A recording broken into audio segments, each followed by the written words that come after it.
Starting with the name of Allah Almighty, who is the master of the day of judgment, and a bundle of Durud Islam and beloved Prophet Muhammad sallallahu alaihi wasallam. Dear students, I am Abid Hussain Butta and you are watching my YouTube and Facebook channel Taleema Tarbiyya 72. And in this video I am going to solve question number 9 of exercise 9C of new syllabus mathematics D3. And the statement of the question is P is the center of the upper face of the rectangular block with A, B, C, D as its base.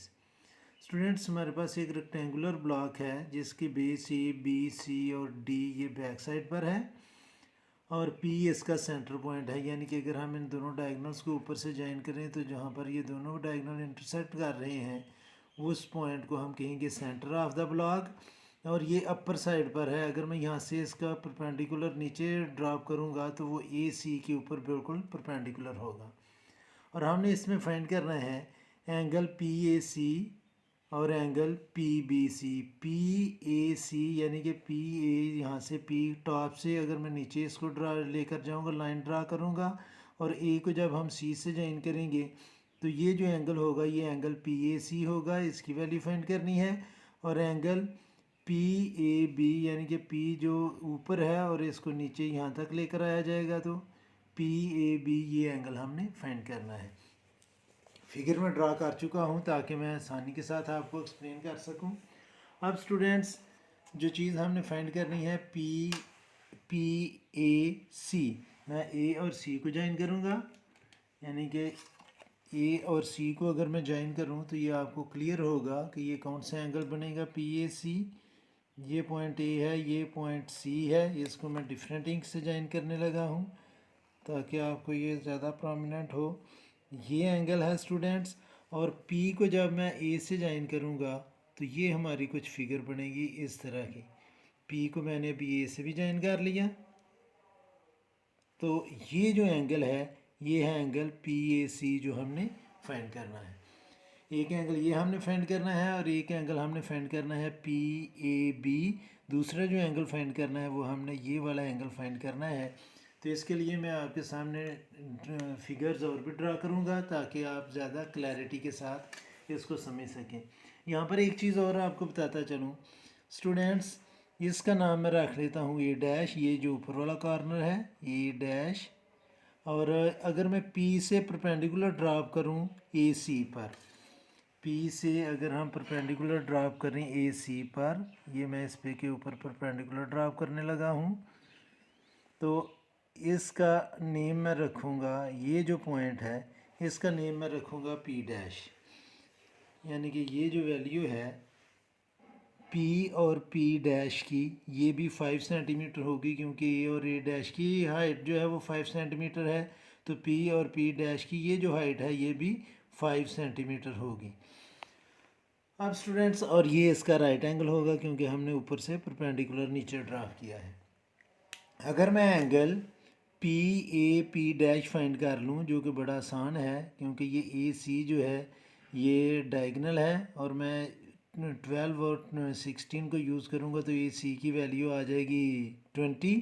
तो ये जो ए P dash होगा इसकी value होगी students 10 क्योंकि ये half करेगा इसको।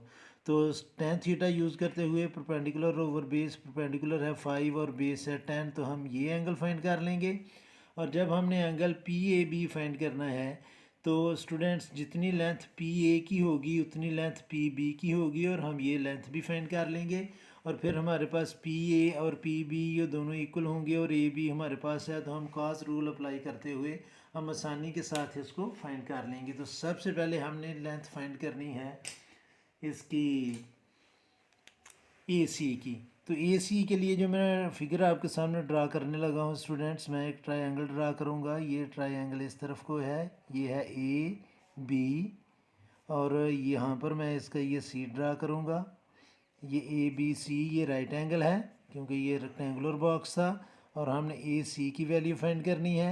ये है 12 सेंटीमीटर, ये है 16, मैं यूनिट नहीं लिखूँगा और हमने ए सी फाइंड करना है।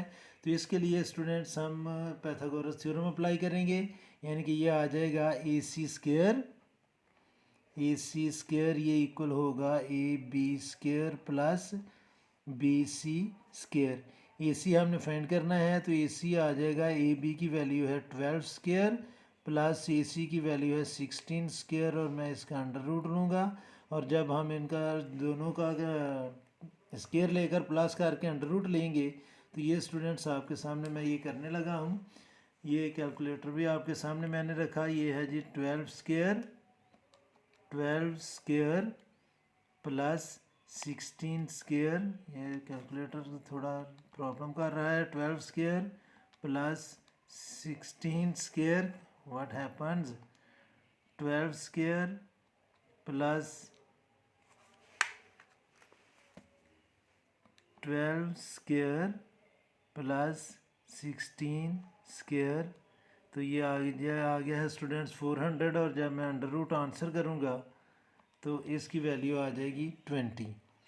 तो स्टूडेंट्स चूँकि ये हमने जब ये सेंटर लिया तो जितना ए डैश पी है उतना ही ए पी डैश है, तो ये इसको अगर हम 2 से डिवाइड कर लेंगे तो ये जो ए पी डैश है, अब मैं ट्रायंगल अलहदा भी ड्रा करूँगा तो यहाँ पर मैं लिख लेता हूँ ए पी प्राइम या पी डैश भी हम इसको कहेंगे, तो ये आ जाएगा 20/2, तो ये आ जाएगा स्टूडेंट्स 10 सेंटीमीटर।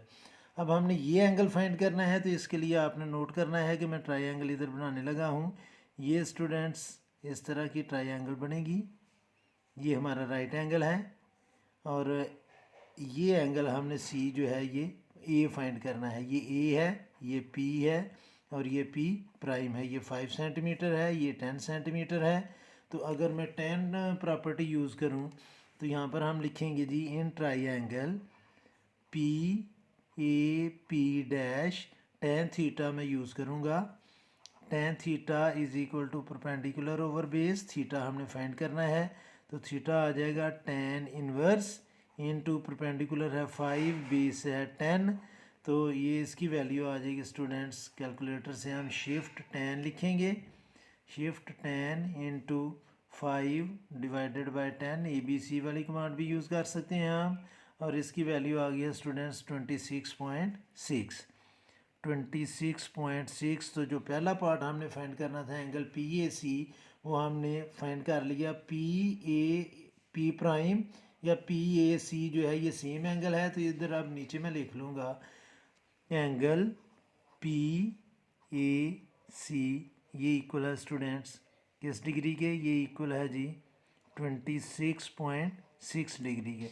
अब स्टूडेंट्स हमें वैल्यू चाहिए PA की, क्योंकि हमने एंगल फाइंड करना है PAB, तो B को भी अगर हम P से ज्वाइन करें तो PA की वैल्यू होगी हमारे पास और PB की वैल्यू होगी, और ये एंगल हमने फाइंड करना है, और ये राइट एंगल नहीं है।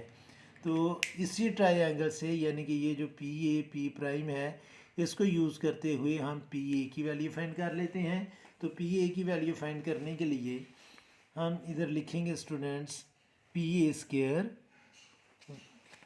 ये फिगर आपके सामने है, तो मैं लिखूँगा students PA square is equal to AP prime square plus PP prime square.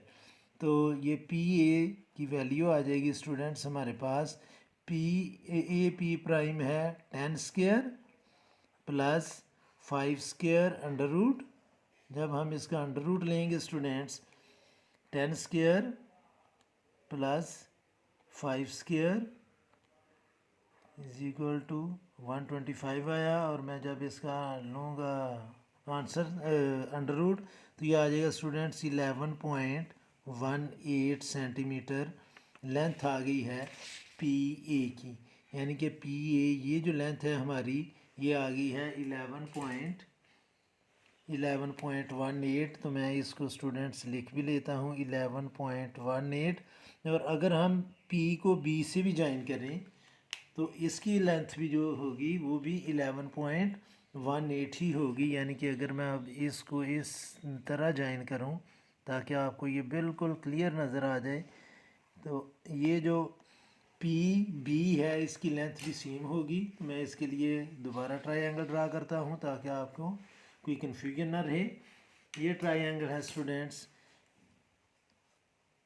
P A, ये पॉइंट पी, ये पॉइंट ए, और जितना पी ए है उतना ही पी बी भी है। तो पी ए की वैल्यू हमने फाइंड की है 11.18, और ए बी जो है ये स्टूडेंट्स हमें गिवन था, ए बी की वैल्यू है 12 सेंटीमीटर। यूनिट में अगेन नहीं लिख रहा, और ये भी है 11.8 सेंटीमीटर। चलें जी, मैं लिख ही लेता हूँ यूनिट भी। और हमने ये एंगल जो पी ए बी है ये हमने फाइंड करना है। अब स्टूडेंट्स हमें तीनों साइड्स ट्रायंगल की गिवन है, और हमने ये एंगल फाइंड करना है। तो जो साइन रूल कॉस रूल है मैं वो अप्लाई करूँगा। तो कॉस रूल इस ट्रायंगल के अकॉर्डिंग होगा ए स्क्वायर प्लस पी की अपोजिट साइड पी होगी, तो ये स्मॉल पी मैं लिखूँगा P square plus B square, B की opposite side minus 2pb cos theta. अब स्टूडेंट्स ये जो ए और बी है ये दोनों इक्वल है, यानी कि ये ए की अपोजिट साइड ए और बी की अपोजिट साइड बी, ये दोनों इक्वल हैं। तो ये इधर प्लस है तो उधर जाकर माइनस होगा, तो ये ए स्क्वायर और बी स्क्वायर ये दोनों होंगे कैंसिल। और ये 2pb cos theta right side पर माइनस है तो लेफ्ट साइड पर आकर ये होगा प्लस, तो ये आ जाएगा स्टूडेंट्स 2pb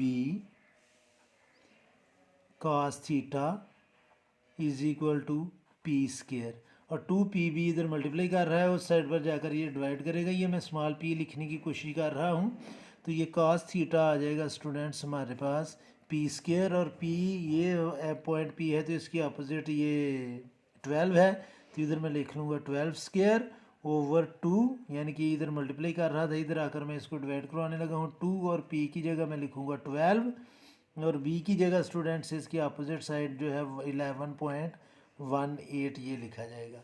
अब चूँकि हमें वैल्यू चाहिए थीटा की, तो cos साइड राइट साइड पर जाकर इन्वर्स होगा, तो theta is equal to cos inverse into हम इसका स्केयर लेंगे 12 का, तो ये आ जाएगा 144 ओवर, इन तीनों नंबर्स को हम मल्टीप्लाई कर लेते हैं। 12 2 ज़ा 24 मल्टीप्लाई बाय 11.18, तो ये आ रहा है स्टूडेंट्स 268.32। तो अब स्टूडेंट्स हम cos इन्वर्स करते हैं जी। cos शिफ्ट cos प्रेस करेंगे तो ये cos इन्वर्स आ गया। आगे ब्रैकेट में मैं लिखूँगा 144, ABC भी लिख सकता हूँ मैं, और ये डिवाइडेड बाय भी लिख सकता हूँ 268.32। ब्रैकेट को करेंगे क्लोज और इक्वल करेंगे, तो ये आ रहा है स्टूडेंट्स 57.5 डिग्री।